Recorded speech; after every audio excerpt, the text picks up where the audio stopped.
राहुल गांधी एक ऐसा इंसान जिसका जन्म ही इंडिया के सबसे ताकतवर परिवारों में से एक में हुआ था और दादा भारत के पहले प्राइम मिनिस्टर,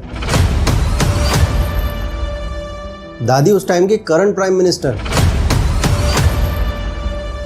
फादर उस टाइम के फ्यूचर प्राइम मिनिस्टर, मां कांग्रेस पार्टी की फ्यूचर प्रेसिडेंट, जिनके पास पैसा था, दौलत थी, शोहरत थी, इज्जत थी और वो सब कुछ था जिससे वो भी इंडियन प्राइम मिनिस्टर के दावेदार बन सकते थे। बट राहुल के नसीब में शायद कुछ और ही लिखा था। पहले तो वो खुद ही पॉलिटिक्स ज्वाइन करने में इंटरेस्टेड नहीं थे, बट जब उन्हें मजबूरन पॉलिटिक्स में आना पड़ा तो ओपोनेंट्स के द्वारा सबसे पहला टारगेट उनके माथे पर लगा डायनेस्टी पॉलिटिक्स का।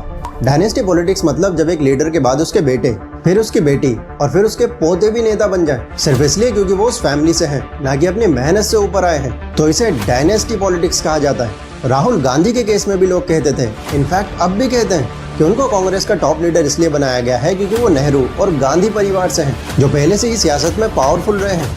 मोदी जी भी अपनी कई रैलीज में अब तक भी राहुल गांधी को शहजादा बुलाते आ रहे हैं। शहजादे, ये शाहजादे उनके बॉस हैं। जो क्लियर एक ताना है कि वो बस अपने परिवार की वजह से सियासत में है, बट ये तो फिर भी एक छोटा सा टैग था। अभी कुछ दिन पहले शाहजादे यहाँ आए थे। उनकी इमेज पर सबसे बड़ा असर तब पड़ा जब उन्हें पप्पू कहा जाने लगा। आपके अंदर मेरे लिए नफरत है, आपके अंदर मेरे लिए गुस्सा है, आपके लिए मैं पप्पू हूँ। उनकी हर स्पीच ट्रोल होने लगी, हर वर्ड पर मीम बनने लगे। मीडिया हो या ऑपोजिशन, सबने उन्हें एक ऐसे इंसान के रूप में दिखाया जो काफी इमेच्योर है एंड कभी भी एक लीडर बन ही नहीं सकता। यहाँ तक कि इंडिया के प्राइम मिनिस्टर ने भी उन्हें बालक बुद्धि कह दिया था। बालक बुद्धि में ना बोलने का ठिकाना होता है और न ही बालक बुद्धि में व्यवहार का कोई ठिकाना होता है। एंड ऐसा उनको कहने के पीछे कई ऑब्वियस रीजंस थे, क्योंकि राहुल कभी कभी स्पीचेस में गलतियां कर देते थे। अब सवाल उठता है कि आपके जो प्रधानमंत्री हैं, देश के जो प्रधानमंत्री हैं, मगर वो देश के हैं मगर आपके भी हैं। फैक्ट्स को मिक्स कर देते थे या थोड़ा अनकॉन्फिडेंट लगते थे। अशोक गहलोत जी ने यहाँ पे कुंभकर्ण लिफ्ट योजना का पैसा दिया था। अब ये एंड कुछ और रीजंस के चलते 2014 में उनकी पार्टी को सिर्फ 44 सीटें मिली, जो कि उनके इतिहास का सबसे लोएस्ट सीट काउंट था और इसी वजह से वो ऑपोजिशन के लीडर भी नहीं बन पाए। 2019 के इलेक्शन में भी यही हुआ। मोदी जी के उस टाइम पर काफी स्ट्रॉन्ग इमेज बन चुकी थी एंड राहुल गांधी उनके सामने एकदम फीके पड़ गए। उस टाइम तक भी राहुल की इमेज जनता के सामने एक बहुत ही फनी, वीक, कंफ्यूज और डायनेस्टिक लीडर वाली थी। फिर आता है साल 2022 जब वो भारत जोड़ो यात्रा शुरू करते हैं एंड पूरे इंडिया में पैदल चलकर लोगों से मिलते हैं, उनकी प्रॉब्लम सुनते हैं। राहुल गांधी ने हर तरह के लोगों से डायरेक्टली मिलना शुरू किया, मजदूर, किसान, स्टूडेंट से लेकर सोशल वर्कर तक भी। ये वो टाइम होता है जहां लोगों ने अब राहुल गांधी को सीरियस लेना शुरू कर दिया था एंड इसका रिजल्ट उन्हें 2024 के इलेक्शन में दिखता भी है, जब उनकी पार्टी 99 सीट्स हासिल करती है एंड उनकी खुद की पार्टी के नेता, जो काफी नाराज थे उनकी राजनीति को लेकर, अब उन्हें एक ऑपोजिशन के लीडर के रूप में देखने लग गए थे। तभी से जनता का एक बहुत बड़ा तबका राहुल गांधी को अगले प्राइम मिनिस्टर के रूप में देख रहा है। अच्छा, एक बात मैं यहाँ पर देखो पहले ही क्लियर कर दूं, इस पूरी वीडियो को बनाने का मकसद किसी पार्टी के लीडर को ग्लोरीफाई करना या उसे डिफेम करना नहीं है। मैं ना तो कांग्रेस का सपोर्टर हूँ और ना ही बीजेपी पार्टी या किसी और पार्टी का क्रिटिक बनना आया हूँ। इसे आप एक केस स्टडी समझ सकते हो, एक ऐसे इंसान की जिसमें कई कमियां थी, जो अपनी खुद की गलतियों की वजह से अपने ओपोनेंट्स का इजीली टारगेट बनता गया। बट आगे चलकर वही इंसान एक ऐसा कमबैक करता है जो कभी किसी ने नहीं सोचा था। 9 जून 1970 दिल्ली के होली फैमिली हॉस्पिटल में एक बच्चे का जन्म होता है। इस बच्चे की दादी और उस टाइम की प्राइम मिनिस्टर उन्हें अपनी गोद में उठाती हैं और उस बच्चे का नाम राहुल गांधी रखती हैं। राहुल एक ऐसे परिवार में पैदा हुए जहां पैसा था, नाम था, इज्जत थी, लेकिन इसी नाम के साथ एक ऐसा बोझ भी आया जो शायद किसी और बच्चे ने कभी महसूस ही नहीं किया होगा। राहुल ने अपनी स्कूलिंग दिल्ली के सेंट कोलंबिया स्कूल से की। फिर 1981 में वो देहरादून के डून स्कूल गए और वहाँ एक आम स्टूडेंट की तरह पढ़ाई की। बट 1984 में उनकी लाइफ में कुछ ऐसा हुआ जिससे उनकी पूरी जिंदगी पलट गई। 31 अक्टूबर 1984, इस दिन राहुल गांधी की दादी और देश की प्राइम मिनिस्टर इंदिरा गांधी अपने ही सिक्योरिटी गार्ड के द्वारा मारी जाती हैं। उस टाइम राहुल गांधी सिर्फ 14 साल के थे और उनकी लाइफ अभी शुरू ही हो रही थी। लेकिन इंदिरा गांधी की मौत के बाद राहुल और प्रियंका की जिंदगी अब पहले जैसी नहीं रही। उनके पास सब कुछ था, लेकिन फिर भी अब वो डर डर के जी रहे थे। माँ उनकी सोनिया गांधी इतनी डर गई थी कि उन्होंने राहुल गांधी और अपनी बेटी प्रियंका गांधी को स्कूल भेजना ही छोड़ देती हैं। उनकी पढ़ाई फिर घर पर होने लगती है। ना ही उनके दोस्त थे और ना ही बाहर घूमने के लिए खुली सड़कें। बट 1989 में जब माहौल थोड़ा शांत हुआ तो राहुल ने दिल्ली के सेंट स्टीफन कॉलेज में हिस्ट्री ऑनर्स लेकर फिर से अपनी पढ़ाई शुरू करी। उस टाइम पर उन्हें शूटिंग बहुत पसंद थी और उन्होंने नेशनल लेवल पर 4th रैंक भी अचीव करी थी। उनकी ज़िंदगी अब एक नॉर्मल ट्रैक पर आ गई थी। सही से वो पढ़ाई कर पा रहे थे और अब ज़्यादा खतरा भी नहीं था। लेकिन 1981 में उनकी लाइफ में एक दूसरा बड़ा झटका आता है और उन्हें पता चलता है कि उनके पिता राजीव गांधी एक ब्लास्ट में मारे गए। राहुल गांधी अभी सिर्फ 21 साल के थे और ज़्यादा कुछ उन्होंने देखा भी नहीं था। बट इसी छोटी उम्र में अब तक वो 3 ट्रेजेडी फेस कर चुके थे। 1980 में चाचा संजय गांधी का प्लेन क्रैश में मरना, दादी का उनके ही गार्ड द्वारा मार दिया जाना और पिता का ब्लास्ट में मरना। इन तीनों ही घटनाओं की वजह से राहुल गांधी अपनी माँ और बहन के साथ और भी ज़्यादा सिक्योरिटी के घेरे में आ गए। उसके बाद उन्होंने हार्वर्ड ज्वाइन किया, लेकिन सिक्योरिटी थ्रेट्स की वजह से उन्हें रॉलिंस कॉलेज फ्लोरिडा में ट्रांसफ़र होना पड़ा। वहाँ उन्होंने ग्रेजुएशन कंप्लीट करी और 1995 में वो फील्ड की पढ़ाई के लिए कैम्ब्रिज चले गए। लेकिन एक इंटरेस्टिंग बात यह है कि यहाँ भी उन्होंने डर की वजह से अपनी पहचान छुपाए रखी और एज राहुल गांधी नहीं, एज राहुल विंची अपनी पढ़ाई पूरी करी। इतने सारे थ्रेट्स और इतनी ट्रेजेडी देखने के बाद इन्होंने डिसाइड कर लिया कि वो पॉलिटिक्स में अब कभी कदम नहीं रखेंगे। लंदन जाकर उन्होंने मॉनिटर ग्रुप में कंसल्टिंग का काम किया। फिर इंडिया में लौटकर 2002 में एक IIT consultancy firm back of service private limited को मुंबई में एस्टैब्लिश किया। उसके बाद उन्होंने यूके में भी बैक ऑप्स को लॉन्च किया, जहां वो फॉरेन सप्लायर्स के डिफेंस कॉन्ट्रैक्ट सिक्योर करते थे। बट उनकी किस्मत में बिजनेसमैन बनना नहीं लिखा था। सोनिया गांधी ने उन्हें अपनी पिता की सीट यानी अमेठी से चुनाव लड़ने को कहा। यह पॉलिटिक्स में उनका पहला कदम था। यहाँ लोगों को लगता था कि अगर कोई गांधी फैमिली से पॉलिटिक्स में आएगा तो वो सिर्फ और सिर्फ प्रियंका गांधी होंगी, क्योंकि राहुल तो इन सब चीज़ों से बहुत दूर थे। लेकिन सोनिया गांधी ने राहुल को पॉलिटिक्स में लाकर एक ट्रम्प कार्ड खेल दिया और सरप्राइजिंगली राहुल अमेठी सीट को 1 लाख वोट से जीत गए एंड अपने फादर की लेगेसी को आगे बढ़ाया। लेकिन अभी भी उन्हें कोई मिनिस्ट्रियल पोस्ट नहीं मिली। 2004 से 2009 तक उन्होंने पार्लियामेंट्री कमेटी में home affairs, human resources development ऐसे कई सीरियस सब्जेक्ट्स पर काम किया। इसी दौरान 2007 में उन्होंने अपने पॉलिटिकल कदम और आगे बढ़ाए और कांग्रेस के एक जनरल सेक्रेटरी बन गए।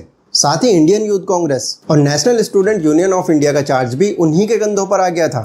राहुल यहाँ अब स्टूडेंट्स और यूथ के बीच में थोड़ा बहुत निखरना शुरू हुए एंड यूथ के सपोर्ट की वजह से 2009 के जनरल इलेक्शंस में राहुल गांधी ने पूरे देश में 100 से भी ज़्यादा रैलीज की, जिसमें उन्होंने education, employment and rural development जैसे मुद्दों को हाईलाइट किया। एंड ऐसे ही और भी रीजंस के चलते कांग्रेस ने उस इलेक्शन में 206 सीट जीतकर एक बहुत बड़ा कमबैक किया। साल 2009 ये राहुल गांधी की पॉलिटिकल करियर का एक सबसे खास साल था। हर जगह इंडियन मीडिया राहुल गांधी को एज अ यूथ आइकन दिखा रहा था और यहाँ तक कि 2009 के टॉप 10 यूथ आइकन्स में राहुल गांधी एक मात्र पॉलिटिशियन थे।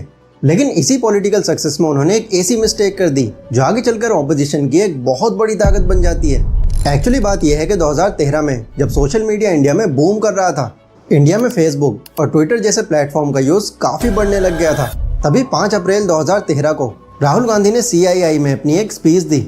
वहाँ का माहौल बिजनेस लीडर्स से भरा हुआ था।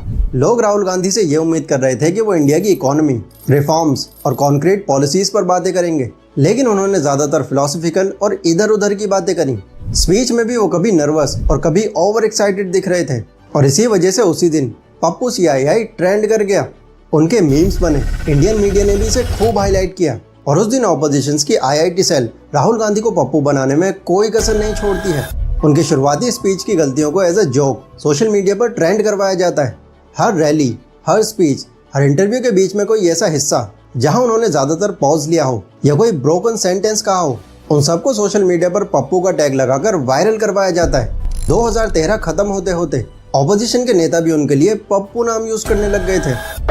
नहीं बनाएंगे पप्पू को। उससे भी महत्वपूर्ण है कि जिस तरह की कुंद बुद्धि से भरपूर ये पप्पू जी के इस तरह के बयान आ रहे हैं, ये चीजें इतनी बढ़ गई कि साल 2014 में गूगल पर पप्पू सर्च करने पर भी राहुल गांधी की ही फोटोज आती थी और 2014 के इलेक्शंस में भी बीजेपी ने पप्पू वर्ड का बहुत यूज किया।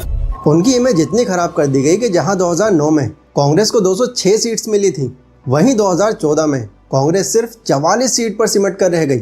यह कांग्रेस की हिस्ट्री का सबसे लोवेस्ट सीट काउंट था। इसके बाद कांग्रेस के खुद के नेता भी इस पप्पू नाम से बहुत परेशान हो गए थे। उन्हीं में से एक थे एमपी के फॉर्मर राज्यसभा मेंबर गुफरान आजम।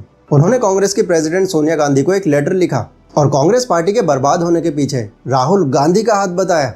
आप चाहो तो वीडियो को पॉज करके इस पूरे लेटर को पढ़ सकते हो। इनके बाद कई और नेता सोनिया गांधी को पत्र लिखते हैं एंड कुछ नेता तो पार्टी ही छोड़कर चले जाते हैं। अब ऑब्वियसली राहुल गांधी ने गलती तो करी थी और वो भी बहुत सारी जगह, जिसके लिए उन्हें जमकर ट्रोल भी किया गया और इसीलिए इस हार की पूरी जिम्मेदारी राहुल गांधी अपने कंधों पर ले लेते हैं।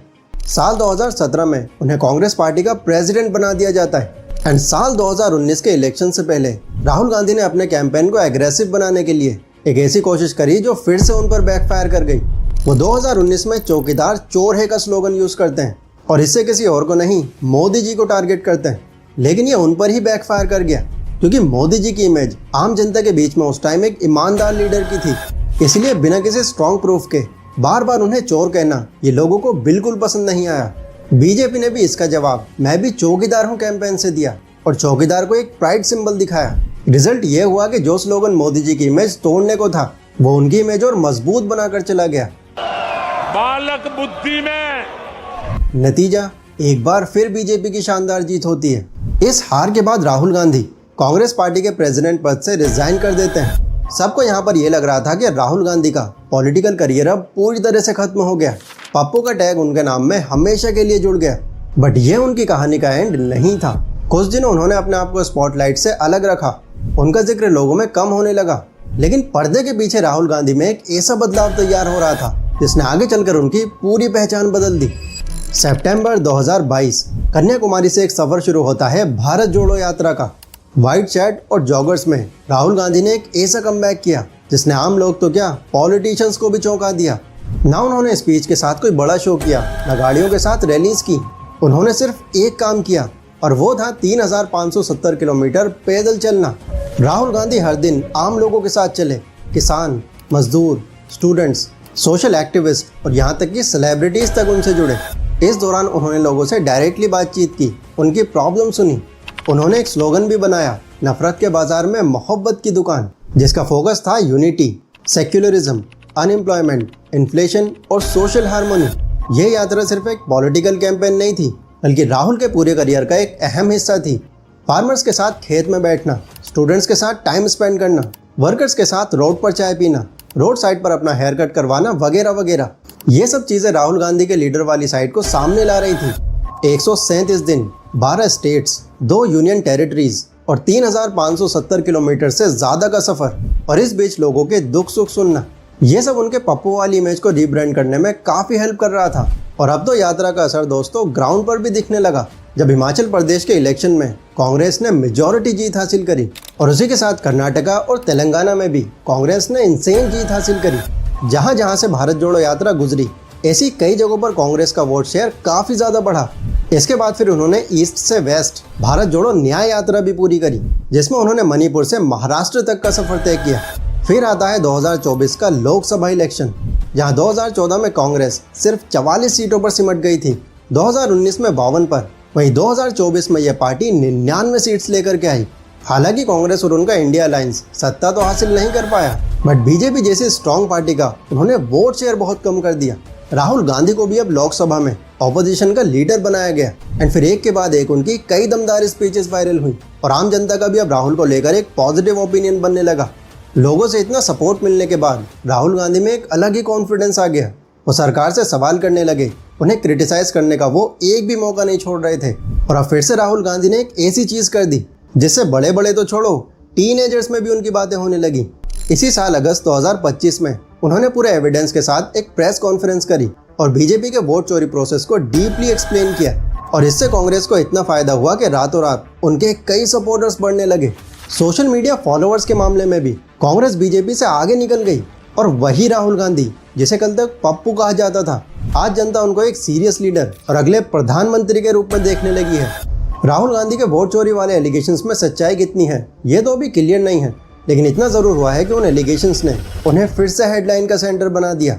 उनको लेकर पब्लिक ओपिनियन बदल रहा है, उनकी इमेज पहले से ज़्यादा सीरियस हो गई है पर असली सवाल अभी भी वही है कि राहुल गांधी क्या कभी देश के प्रधानमंत्री बन भी सकते हैं, या उनकी ये कहानी सिर्फ कमबैक तक सीमित रहेगी। अपने ओपिनियन कमेंट करके ज़रूर बताना। एंड यहाँ तक वीडियो देख रहे हो तो इस चैनल को सब्सक्राइब ज़रूर कर लेना, ताकि आगे आने वाली किसी भी वीडियो को आप मिस ना कर पाओ। जय हिंद।